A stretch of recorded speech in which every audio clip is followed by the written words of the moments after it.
Dear students, इस video में हम गतिमान आवेश पर लगने वाले बलों का अध्ययन करेंगे। हम जानते हैं कि वैद्युत क्षेत्र में आवेश पर वैद्युत बल आरोपित होता है। ठीक इसी प्रकार से चुंबकीय क्षेत्र में गतिमान आवेश पर अथवा आवेश पर चुंबकीय बल आरोपित होता है। और यदि हमारे पास कोई ऐसा सिस्टम हो जिसमें दोनों ही क्षेत्र वैद्युत तथा चुंबकीय क्षेत्र एक साथ उपस्थित हों, तो आवेश या गतिमान आवेश पर दोनों ही प्रकार के बल आरोपित होते हैं तथा इन दोनों बलों के परिणामी बल को लॉरेंज बल कहा जाता है। लॉरेंज बल आवेश तथा क्षेत्र की दिशा के बीच बनने वाले कोण पर निर्भर करता है अथवा आवेश के क्षेत्र में प्रवेश करने की स्थिति पर निर्भर करता है। सर्वप्रथम हम यहाँ पर वैद्युत बल की चर्चा करेंगे। इससे पूर्व में हम वैद्युत बल को चार्ज एंड इलेक्ट्रिक फील्ड जो चैप्टर है उसमें पढ़ चुके हैं। यहाँ पर डायग्राम में, जैसा कि डायग्राम में दिखाया गया है कि एक धनात्मक प्लेट है और एक ऋणात्मक प्लेट है। इनका जो वैद्युत क्षेत्र है वह ई है, जिसकी दिशा धन से ऋण की ओर होगी। यहाँ पर इन दोनों के मध्य एक प्लस क्यू आवेश स्थित है। आवेश पर इस क्षेत्र ई के कारण एक वैद्युत बल एफ आरोपित होगा, जिसकी दिशा भी धनात्मक से ऋणात्मक क्षेत्र की ओर होगी या धनात्मक प्लेट से ऋणात्मक प्लेट की ओर होगी। अब जो वैद्युत क्षेत्र की परिभाषा है वह इस प्रकार से दी जाती है या इस सूत्र से दी जाती है, E equal to F over Q. तो यहाँ से हम वैद्युत बल का परिमाण ज्ञात कर सकते हैं। तो वैद्युत बल का परिमाण इस प्रकार से होगा, F is equal to Q into E. तो इस सूत्र से हम वैद्युत बल को ज्ञात करते हैं।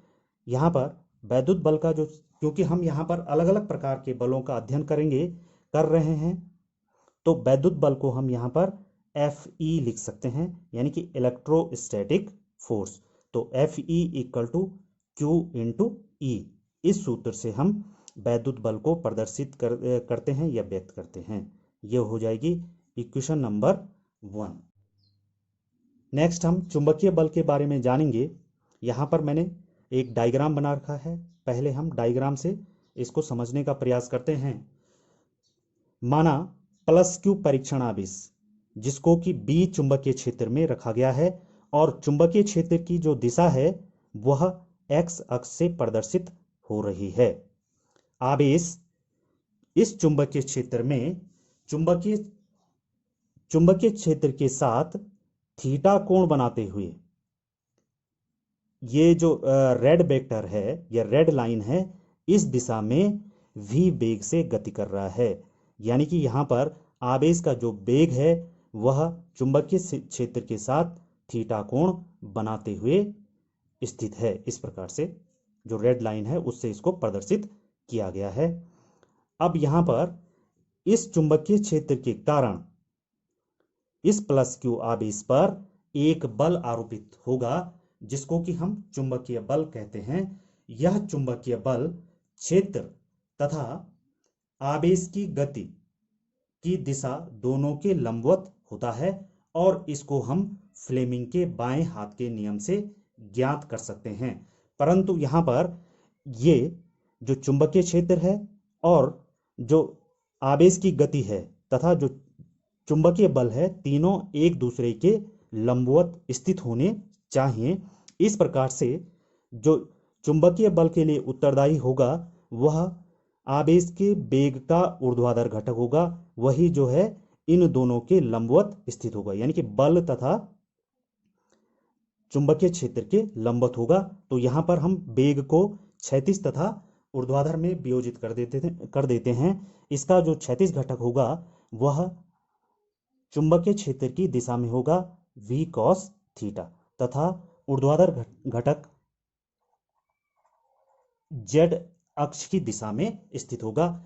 अब v sin थीटा और b किसी आवेश पर लगने वाले बल के लिए या चुंबकीय बल के लिए उत्तरदायी होंगे और चुंबकीय बल की जो दिशा होगी उसको हम फ्लेमिंग के बाएं हाथ के नियम से ज्ञात कर सकते हैं, जिसके अनुसार b की दिशा में तर्जनी को रखेंगे। इस दिशा में यानी कि धनात्मक आवेश की गति या धारा की दिशा में हम मध्यमा को रखेंगे, तब जो है चुंबकीय क्षेत्र की दिशा लंबवत ऊपर की ओर होगी, चुंबकीय बल की दिशा लंबवत ऊपर की ओर होगी। तो चुंबकीय बल यहाँ पर y दिशा में या y अक्ष में स्थित होगा या y अक्ष की दिशा में लगेगा या आरोपित होगा। तो यहाँ पर हमने चुंबकीय बल की दिशा ज्ञात कर ली है।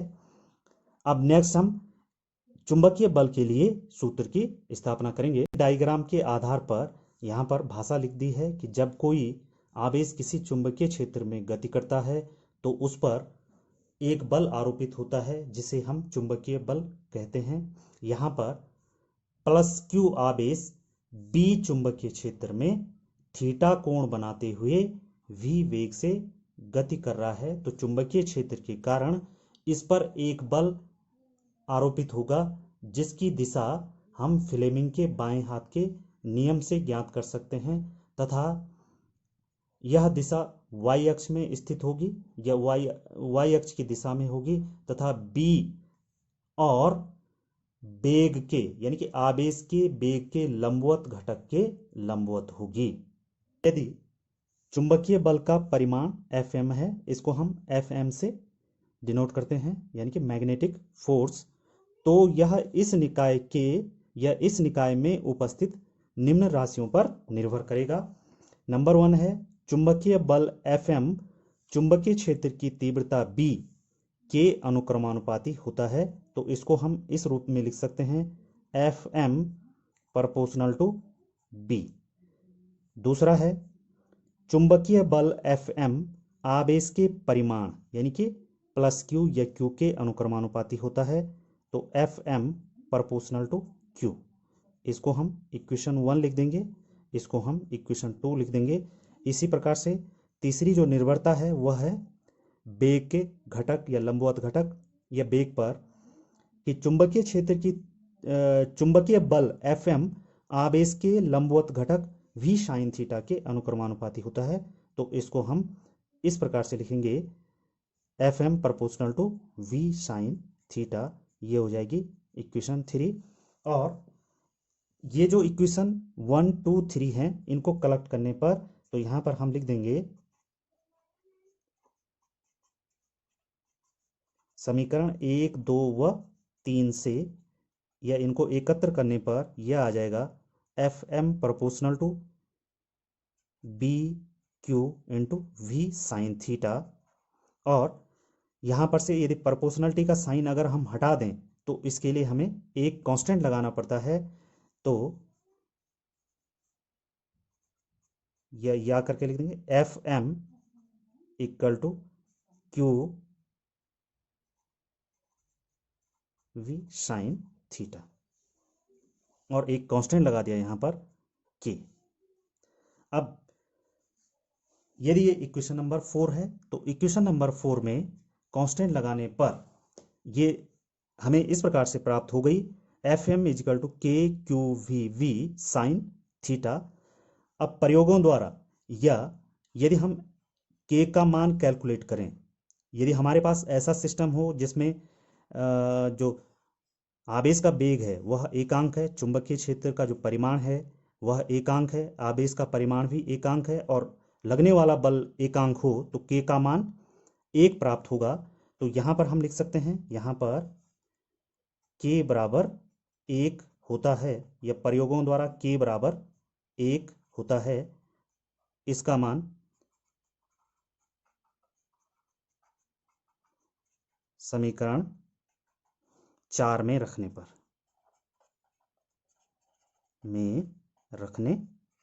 पर और यह समीकरण, इसके बाद हमें यह समीकरण इस रूप में प्राप्त हो जाएगी Fm equal to Q V V sine theta. यह आ जाएगी इक्वेशन नंबर 5। और इस इक्वेशन नंबर 5 में हमारे पास इस प्रकार से एक टर्म आ रखा है वी वी साइन थीटा। यदि इसकी तुलना हम सदिश गुणन से करें तो V V sine theta equal to हो जाएगा v क्रॉस b, क्योंकि a क्रॉस b या a सदिश a तथा b का सदिश गुणन ab साइन थीटा होता है। तो यहाँ पर v साइन थीटा को हम v क्रॉस b या v सदिश गुणन b लिख सकते हैं, क्योंकि v और b दोनों सदिश राशियां हैं। तो यहाँ पर सदिश स्वरूप में लिखने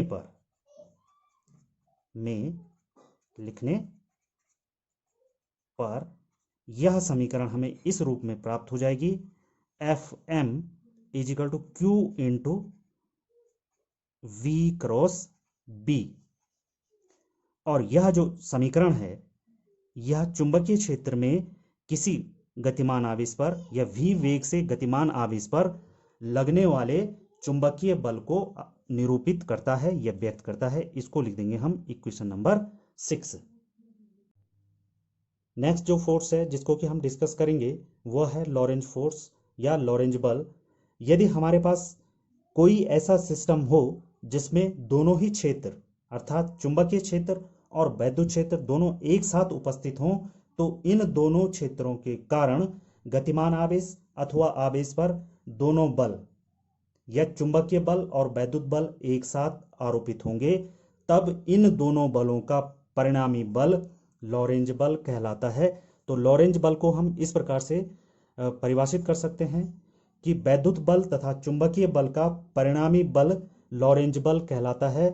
और लॉरेंज बल आवेश के क्षेत्रों की दिशा के साथ जो स्थिति है उस पर निर्भर करता है, यानी कि क्षेत्र तथा गति की दिशा पर लॉरेंज बल निर्भर करता है।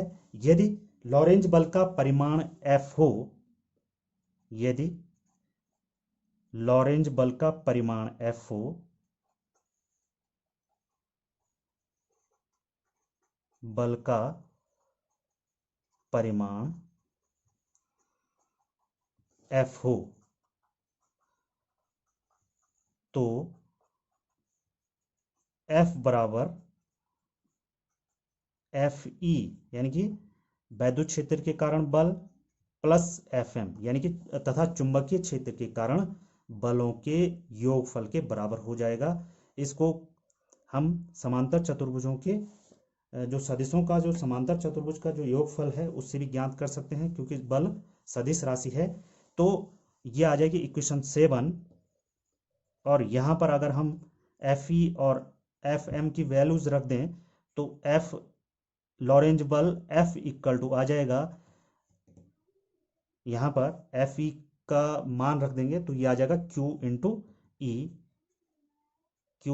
E प्लस FM का जो मान रखेंगे इक्वेशन 6 से रखेंगे तो Q इंटू V क्रॉस